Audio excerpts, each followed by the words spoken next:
di bagian-bagian yang terkecil. Jadi bisa sembuh, tapi bisa belum tentu bisa menyembuhkan, mempercepat kembali alveolinya,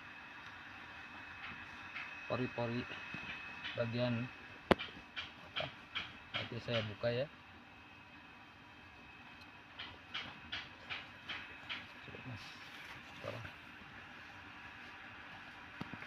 Nah, ini sudah kanker, sudah pengerasan.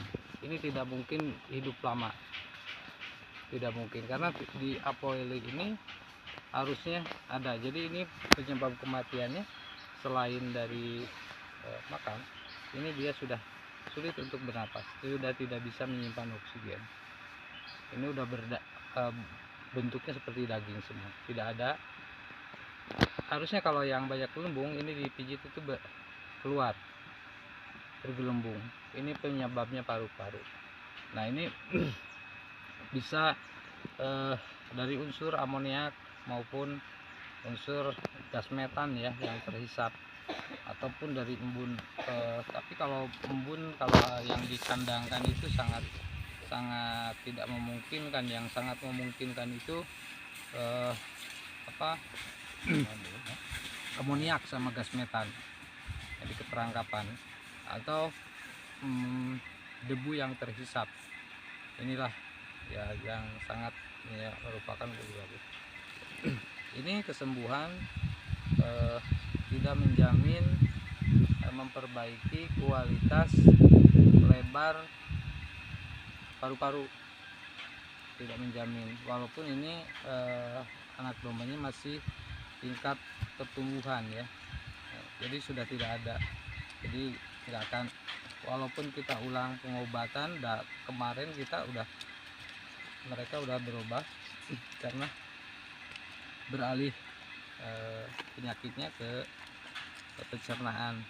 Mungkin daya cernanya, daya tampung oksigen ke paru-paru untuk mengedarkan, untuk asimilasi untuk proses pencernaan, penyerapan nutrisi dari perut ke ini sudah tidak.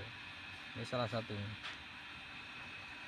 Ini kemungkinan besar karena domba ini lahir di sini ya, kemungkinan dari gas metan yang menguap.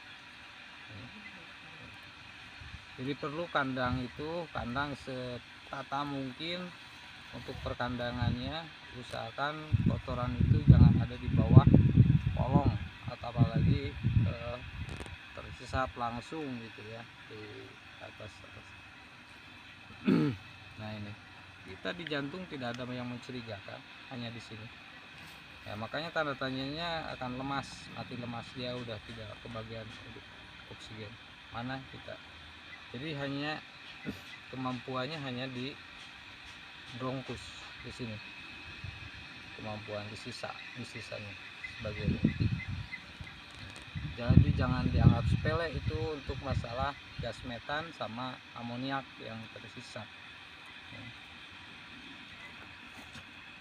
Lihat di hati ini ambedu juga karena dari proses pencernaannya kurang baik, jadi pengaruh terhadap ini ya.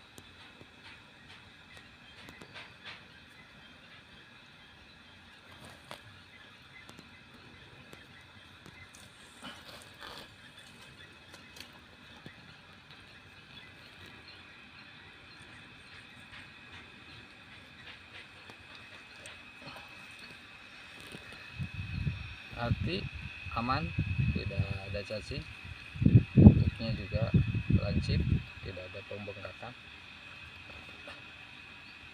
Ini sedikit pembengkakan di empedu, kantung empedu.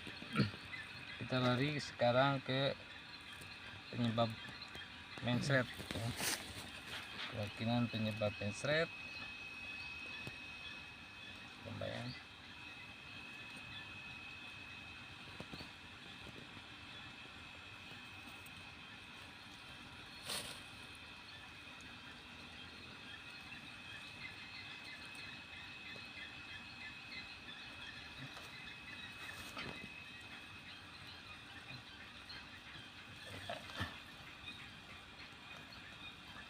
ditampung, makan banyak, ini berulang tidak seimbang dengan apa yang dikeluarkan. Jadi blot, ini blotnya karena tidak minum susu, menyusuinya bukan susu murni, karena susu penambahan air itu akan menyebabkan blot. Blot itu semacam pembesaran rumen akibat tidak normalnya ASI ya, susu induk.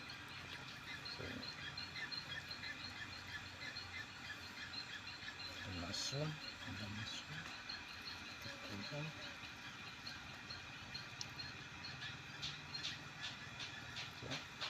usus bagus, ternyata ini kematiannya bukan dari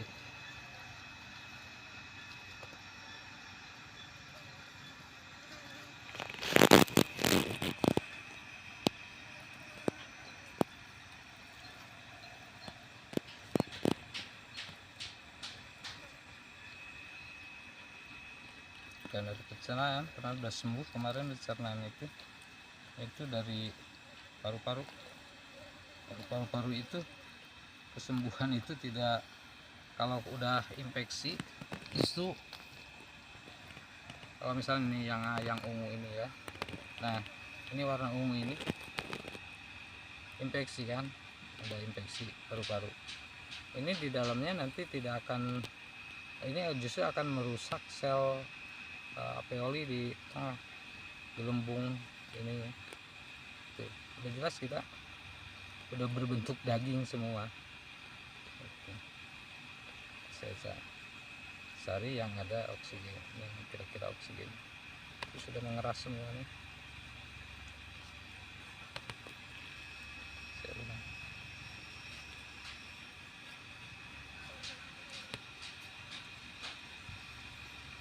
Iya,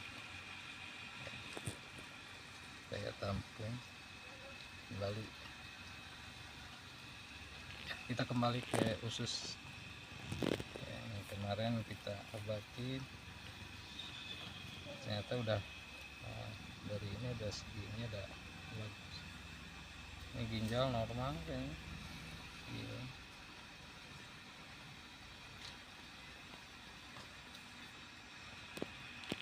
Ginjal normal. Sekum usus 12 jari.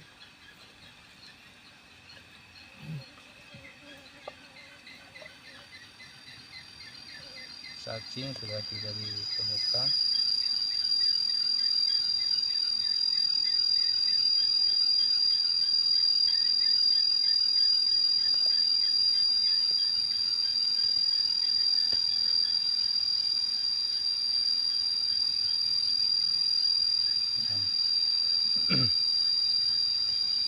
Ini dari bulu-bulu ini udah lecet ya, bro.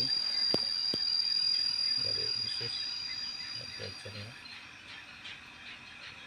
Untuk ada juga kemarin akibat mencret di sini.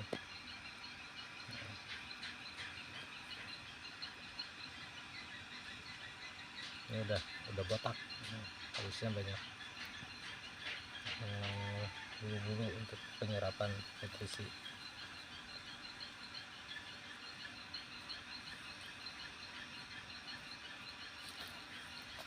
Ini proses ini akhirnya mencret dan mencret.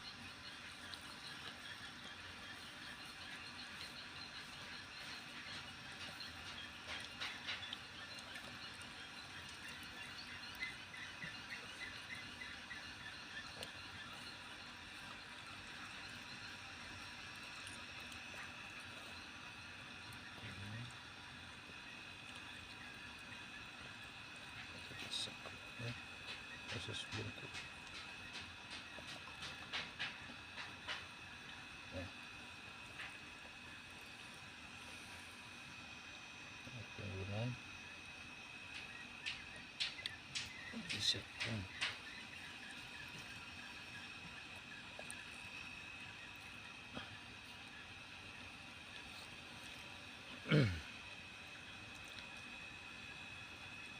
Nah,